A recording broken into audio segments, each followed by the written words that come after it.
Bom dia, minhas irmãs. Eu quero começar o nosso dia hoje com a leitura do livro de Isaías, no capítulo 60, versículo 22, que diz assim, já para o final, né? Eu sou o Senhor, na hora certa farei que isso aconteça depressa. Ou numa outra versão diz assim, eu, o Senhor, farei com que no tempo certo isso logo se cumpra. Então, minhas irmãs, que a gente possa estar, assim, esperando o tempo certo do Senhor para que as coisas aconteçam, porque Ele diz que na hora certa Ele vai fazer com que aconteça depressa.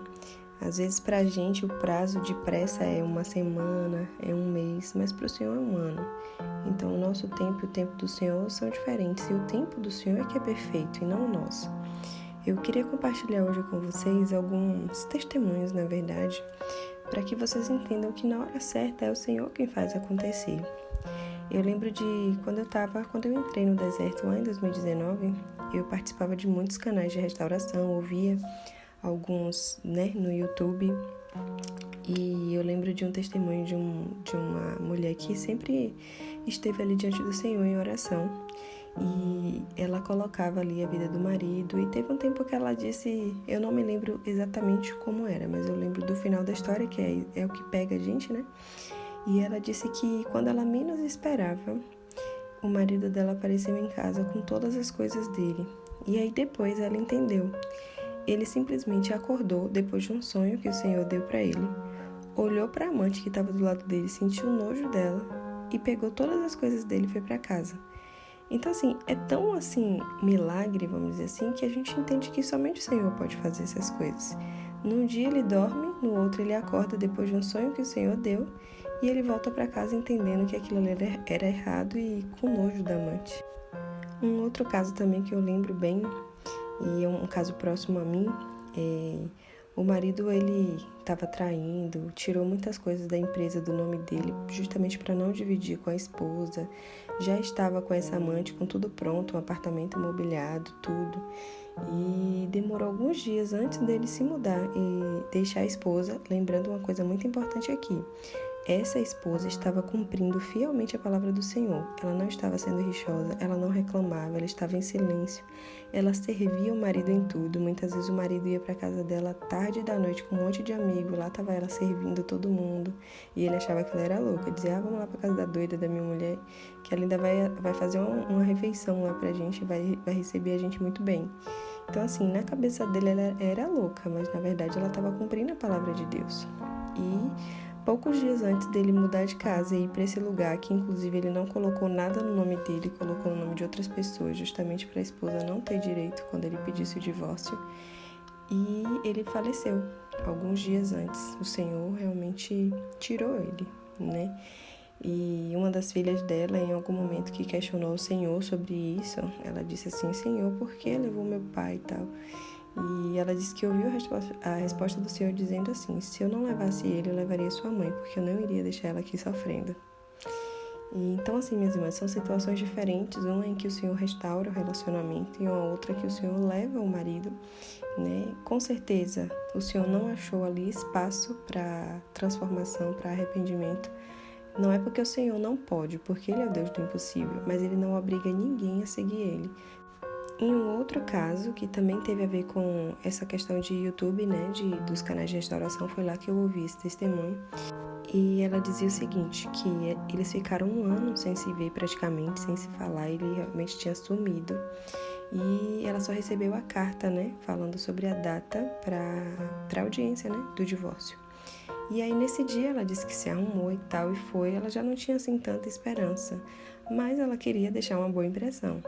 E aí quando ela chegou lá, ela disse que ele já olhou para ela diferente, mas mesmo assim ele sentou na mesa e disse que queria o divórcio e tal, e ela de certa forma quando viu ele ficou um pouco abalada, e ela disse que no caso dela ela não queria e tal. E aí tinha uma outra pessoa na sala de audiência que ela disse que chamou ela, pediu um intervalo e chamou ela. E aí, nesse intervalo, aquela pessoa que estava ali o tempo inteiro ouvindo tudo era uma outra juíza que não estava naquele caso, mas que estava ali ouvindo. E essa juíza chegou para ela e falou assim, olha, por que você não dá o divórcio a ele? Sabe por quê? Você insistir faz com que ele queira ainda mais te repudiar. Então, simplesmente você senta lá e diz a ele que você concorda, né? E aí você assina e vamos ver o que vai acontecer. E detalhe, que ela disse que tinha sonhado que o Senhor enviaria um anjo para ajudar. Algo desse tipo, não me lembro exatamente, mas eu lembro dessa parte. E aí, acabou que ela chegou desse intervalo e falou, não, tudo bem, vou assinar. E aí, quando ela disse que ia assinar, ele não entendeu muito bem, eles assinaram o divórcio. E aí, na saída, ela já estava lá fora, ele foi até ela e elogiou, disse que ela estava muito linda e perguntou se ela não queria almoçar com ele. E depois daquele dia, eles começaram a se encontrar e aconteceu a restauração. São vários, minhas irmãs, os casos em que a gente pode falar sobre restauração. Como vocês sabem, o deserto não cabe numa caixinha, ele não é igual para todo mundo. O Senhor trabalha na vida de cada um de forma individual. Aqui no deserto ou fora dele, o Senhor tem algo individual para cada um. O plano de Deus coletivo é sempre o mesmo, uma família de muitos filhos que se parecem com Jesus. Então, o propósito geral para todos, o propósito eterno é esse. Mas para cada pessoa individualmente, ele tem um propósito.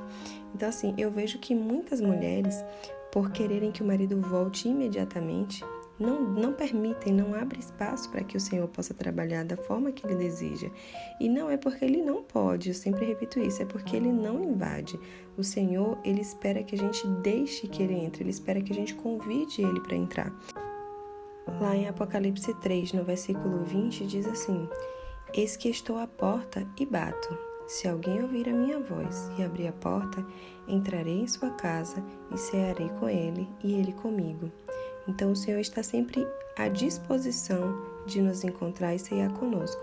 Mas a gente também precisa que essa porta seja aberta, então a gente precisa dar esse espaço para o Senhor entrar.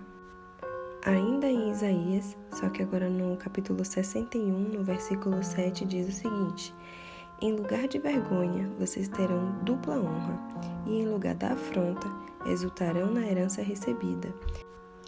Que não seja, minhas irmãs, somente no momento em que a gente está lá numa reunião, no culto, ou apenas quando a gente fala sobre Deus ou ouve alguém falar e acha forte aquela pregação, ou acha bonito. Não, que a gente possa ler e entender que o Senhor, Ele continua o mesmo, Ele não muda, e se nós fizermos do jeito dele, as recompensas vão chegar, mas primeiro a gente precisa fazer do jeito dele. Voltando um pouquinho, em Isaías 54, tem uma promessa do Senhor que também pode ser transmitida para nós, que diz assim: Porque o seu Criador é o seu marido, e o Senhor dos Exércitos é o seu nome. O Santo de Israel é o seu Redentor. Ele é chamado o Deus de toda a terra. Que o Senhor nos conduza, minhas irmãs, por esse caminho de confiança, na palavra do Senhor, confiando que o nosso Deus, o nosso Pai, o nosso Criador, Ele tem cuidado de nós, que independente das circunstâncias, independente de como está seu marido agora, como está seu casamento, como está você com seus filhos na sua casa depois de tudo que aconteceu, independente de todas essas coisas, o Senhor vai usar aquele mal causado por conta da separação de vocês para o bem eterno de vocês, da sua casa, dos seus filhos. Creia que o Senhor é poderoso para fazer infinitamente mais, minha irmã. Pai, nós queremos te agradecer por mais um dia, te pedir, Senhor, que o Senhor renove a nossa esperança e a nossa fé nesse dia. Aumenta-nos, Senhor, a fé, para que não somente a gente ouça a Tua palavra e ache palavras bonitas, palavras fortes, pelo contrário, que a gente possa viver essas palavras, que a gente possa andar, Senhor, de acordo com a Tua palavra. Senhor, em nome de Jesus, ajuda as minhas irmãs, Senhor, a compreender o deserto, a compreender o processo que elas precisam passar, Senhor, e como é libertador, Pai.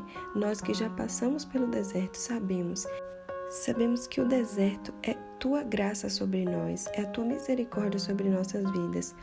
Hoje, Senhor, muitas irmãs, Senhor, que falam aqui comigo, elas não entendem, Senhor, não compreendem o processo do deserto, mas que o Senhor possa abrir os olhos do entendimento, os olhos espirituais, Pai, para que elas possam Te enxergar em todas as situações, Senhor. Que o Teu Espírito Santo possa estar presente, Senhor, consolando essas irmãs, ajudando elas, trazendo à memória aquilo que dá esperança e ensinando, Senhor, revelando a verdade de Jesus Cristo no coração e na mente delas, para que elas estejam protegidas pelo escudo da fé, Senhor. Em nome de Jesus, Pai, nós te pedimos que o Senhor esteja cuidando da mente e do coração das minhas irmãs, ensinando elas a guardarem os teus mandamentos, a andar em teus caminhos, que o Senhor possa estar iluminando, Senhor, o caminho das minhas irmãs, para que elas não tropecem em pedra, Senhor, mas que elas continuem com os olhos fixos em Jesus. Ó Pai, em nome de Jesus nós te pedimos, alcança o coração desses maridos, Senhor, seja feito no teu tempo, de acordo com a tua vontade, mas não permita, Senhor, que essas almas sejam perdidas. Eu sei que o interesse é todo teu, Pai. Então, em nome de Jesus nós te pedimos, Senhor, alcança os corações, Senhor, tanto dos maridos quanto das esposas, Senhor, que também saíram de casa. Pai, em nome de Jesus, revela a tua vontade, a tua verdade, a mente e o coração. Transforma o coração de pedra em um coração de carne. Enche eles com o teu Espírito Santo, Pai. E que as minhas irmãs continuem crescendo, Senhor, cada dia mais, até ser dia perfeito, Senhor, até que elas possam entender o teu propósito, Senhor, e poder olhar para trás e agradecer por tudo que aconteceu até aqui, na certeza de que o Senhor é um Pai zeloso e que cuida de nós em todas as situações. Pai, em nome de Jesus, dá um dia produtivo, um dia de paz, Senhor, em nome de Jesus, seja no trabalho, na casa das minhas irmãs, que elas possam ter mais disposição, Senhor, tanto para cuidar dos filhos, da casa, do marido que ainda está em casa, para quem tem o deserto com o marido em casa, para que as minhas irmãs possam desempenhar um bom trabalho onde elas estão, Pai, que em nome de Jesus, esse sentimento, Senhor, essa situação que elas estão vivendo, não impeçam, Senhor, que elas avancem ainda mais na vida familiar, na vida profissional, Pai, e na vida espiritual. Pai, em nome de Jesus, nós te pedimos na certeza de que o Senhor nos ouve e que o Senhor sempre tem o melhor para nós, porque os teus caminhos são mais altos que os nossos, Pai. Em nome de Jesus, o nosso Deus que nós oramos. Amém.